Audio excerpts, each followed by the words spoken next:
Entonces, buenos días desde México. Estamos en la Nogalera. Hoy es lunes 13 de junio del 2022 y tenemos un gran invitado que está desde Sudáfrica. Welcome, Mish. Uh, Thank you so much. It's great to uh, be here. yes, and so tell us where you are right now and where you're from. So I'm in Johannesburg, South Africa, and this has been my home for the last 30 years. I was born in Cape Town, and then I lived in Zimbabwe for about 10 years, but mostly in South Africa. Oh, thank you very much. And well, Mish and I belong to the same project that we work with men, with manhood, who wants to be what it means to be a better man. So that's how we met, and we got connected. And I'm glad. And at the end, I will put the all the data from Mish. So if you wish to contact him, and he has also a web page that will appear at the end, the credits. And so Mish, what can you tell us what happened with your prostate? Can you when you begin to have troubles, when you had the symptoms, how do you look for help, and what was the how are you right now? Please. Well, I mean, I'm glad to say right now I'm feeling quite well, which is very nice. Mhm. My prostate story started at the end of 2019, and I had no symptoms. That's the interesting thing. I felt I was 61. I felt fit and healthy and fine. And I went to see a GP doctor for another issue. What is GP? And Oh, general a practice. general practitioner, just a family doctor, you know. Okay, okay. And and she dealt with that, and then she asked me these questions that the doctors ask older men, like, do you pee a lot at night? Do you have difficulty emptying your bladder? All my answers were no. And yet she still said, well, let's just check your prostate anyway. And I thank her for my life, because when she checked it anyway, she said, it doesn't feel right. There's something wrong. Go and see a specialist, a urologist.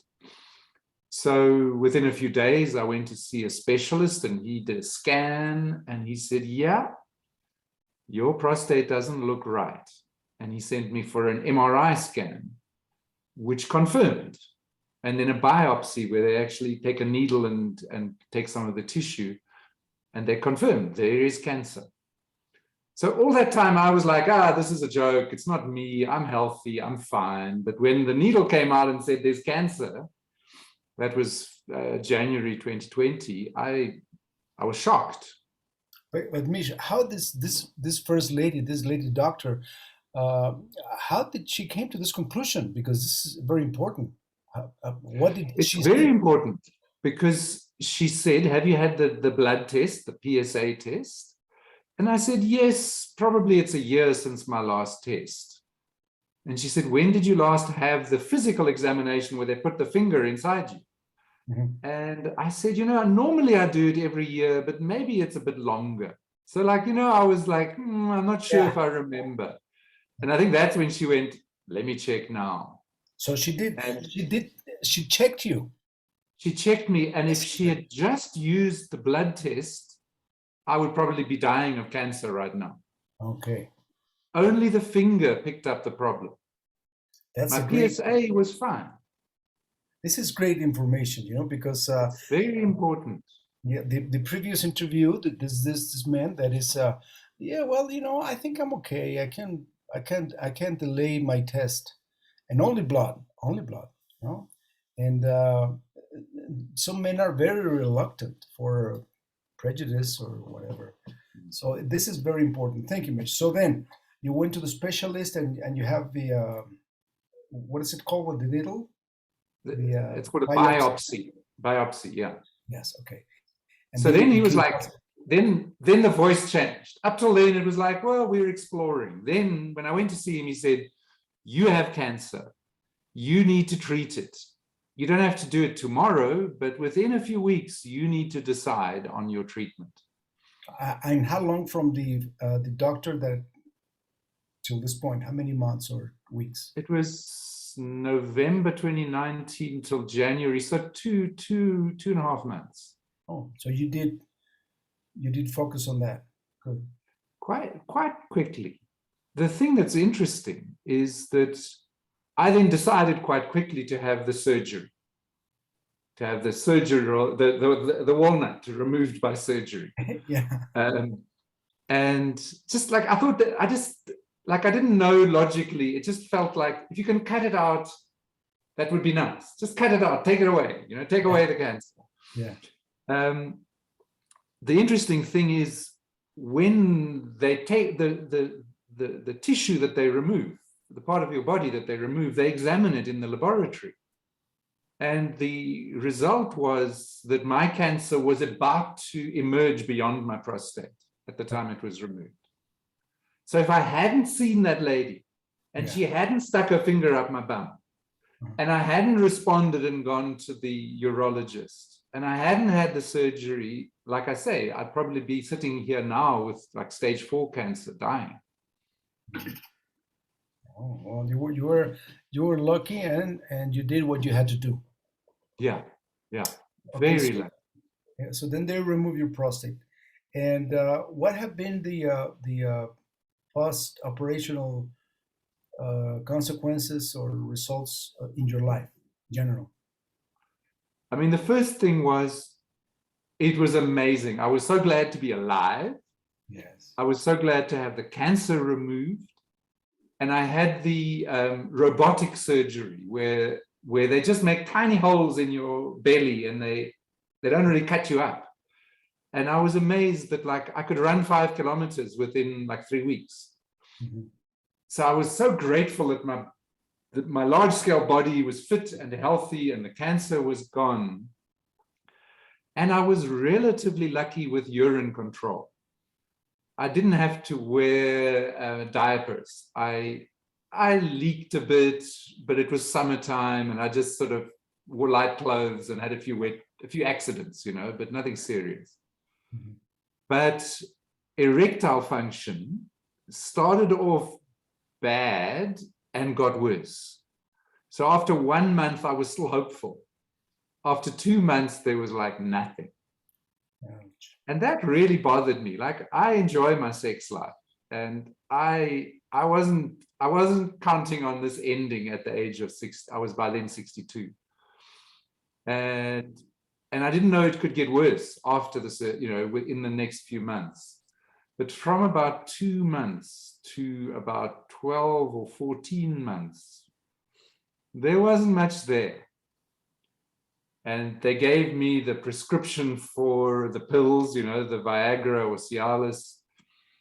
Had no impact, just made my head funny. And the first sign of hope was when I found out about the pump, where you can artificially bring it back.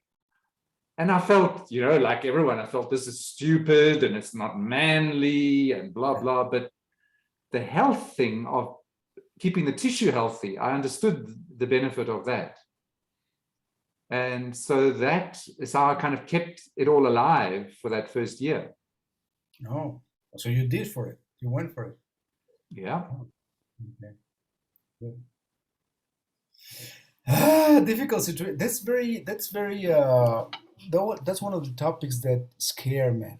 It also scares me. It's like this one aspect of masculinity that we all always have to be ready, always have to perform, always, and if not, we feel diminished in a way, right? So how did that affect to your life and your partner, the life with your partner? So it definitely affected me the way you're describing. And I felt quite depressed by it and scared and a bit ashamed, I suppose. I do want to say that I was lucky in a way because like 10 years before, when I was about 50, was the only time I had the same problem before. Like it always, like you say, it's always been there. In fact, often the problem was it was there too much, not too little, But when I was 50 or so, something happened, like I can't remember what. I had some big problem at work, I think, where I felt ashamed and stressed. And I was making love with my wife, and suddenly, like everything just disappeared. And I was, of course, ashamed. And I remember still now that she just said, don't worry, we can still make love. And I remember crying because like everything in my life taught me that your wife will shame you. If you can't perform like a man, then your wife will shame you. And she didn't. She said, we've still got skin, we can still cuddle each other. So of course it came back very quickly because there was no shame. So after a few weeks, that problem went away and I forgot about it until this. Now it was a year and she had the same story. Like, I still love you. I still want to be sexual, but it doesn't have to be the traditional way. There's a million ways we can, you know, later on I realized, you know, what do you think lesbians do? There's no erections there, but they still make love, you know? Yeah. So the thing that was hard, I had to struggle with was I kind of didn't want to because I was afraid I would be disappointed at the end.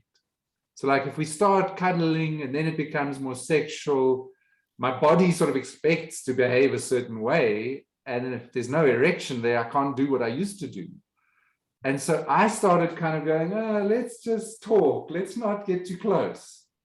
And that I think is really dangerous for a relationship. If you hold your partner away and you say, no, I don't want to get close because I'm scared.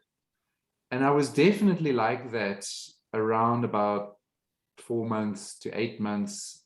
And to some extent, I'm still grappling with that now. It's now more than 2 years. What I did find was we were like from the work you and I did together in the Mankind Project, I think I learned to just say stuff, you know? So I just say to her, well, I feel ashamed and I'm running away from you because I'm ashamed. And she said, well, don't, it's fine.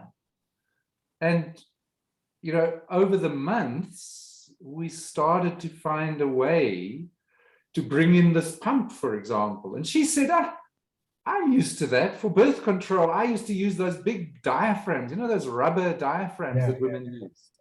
She said, that was awkward and embarrassing and messy. So if you're awkward and embarrassing and messy, that's normal to me as a woman. She said, I understand that. We can still make love. We just have to use whatever we need to get ready for it.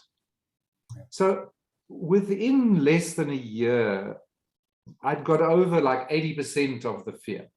It's still disappointing. It's still, I still wish I could have it every day like a young man. But some days it's there, a bit like a young man. Other days it's disappointing. And that's my learning, to learn that I can't have what I want every day.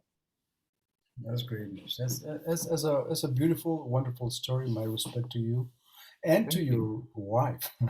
Yes. That's, isn't she amazing? I mean, yes, she is. Yes, she she has taken the lead in many ways on this and just taught me to get over my problems. Okay.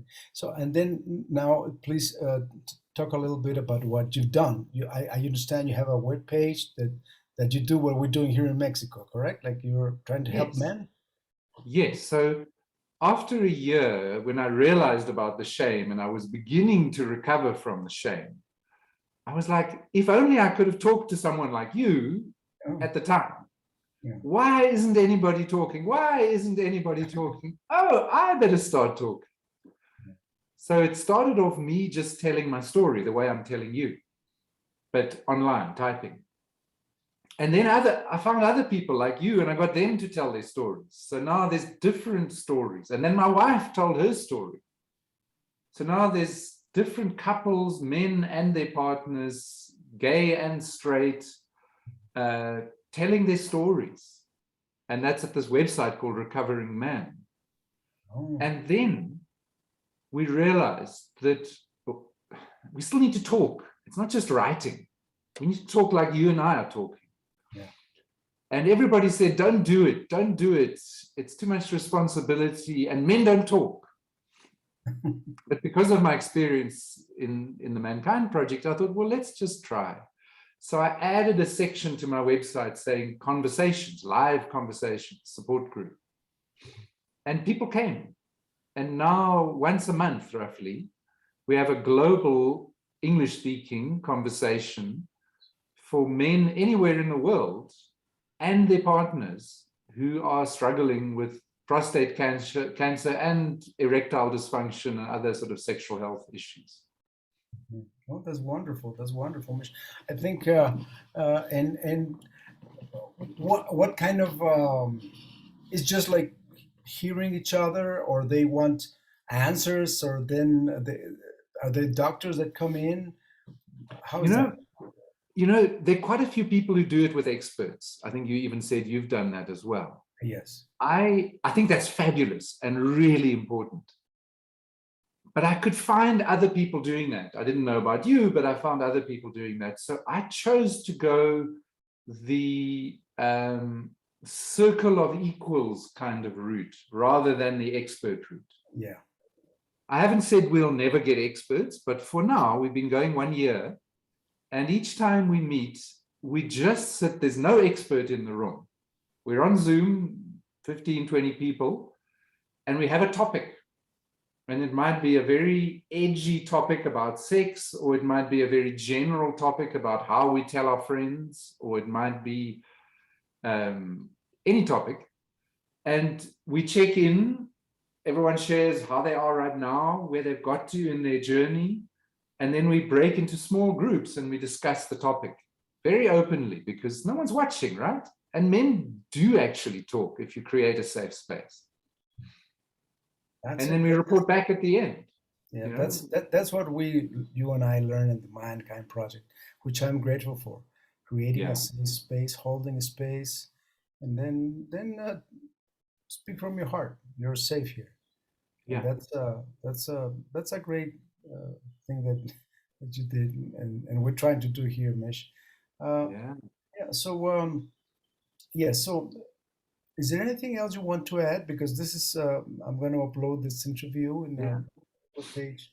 I just want to say that I'm completely thrilled to meet you and hear what you're doing, and just want to interview you about what you're doing, but I won't take your time now. I just want to say that the only continent that hasn't come on my support group is Latin America, for obvious reasons, because we do it in English.